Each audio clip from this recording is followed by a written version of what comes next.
सब एक समान। बात यूनान की है। एक बार वहां खुले स्थान पर एक बड़ी प्रदर्शनी लगी थी। यूनान की रानी ने राजा से आग्रह किया, हमें भी प्रदर्शनी देखने के लिए जाना चाहिए। नए कलाकारों को उनकी कला के लिए प्रोत्साहन देना भी राजा का दायित्व बनता है। राजा ने कहा, ठीक है, हम कल ही प्रदर्शनी देखने जाएंगे।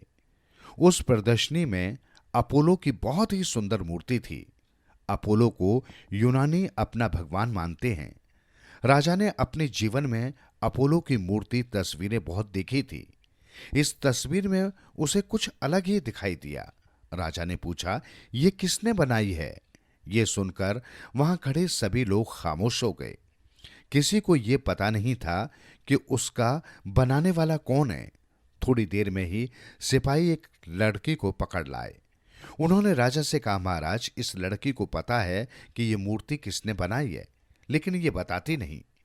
राजा ने उससे बार बार पूछा, लेकिन उसने बताया नहीं। तब राजा ने गुस्से में भरकर कहा, इसे जेल में डाल दो।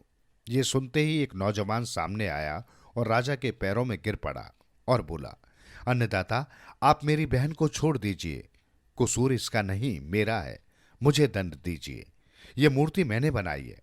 राजा ने पूछा, तुम कौन हो? युवक बोला, अन्नदाता, मैं गुलाम हूं। उसके इतना कहते ही लोग उत्तेजित हो उठे। एक गुलाम की इतनी हिमाकत कि भगवान की मूर्ति बनावे। वे उसे मारने दौड़े, लेकिन राजा बड़ा कला प्रेमी था।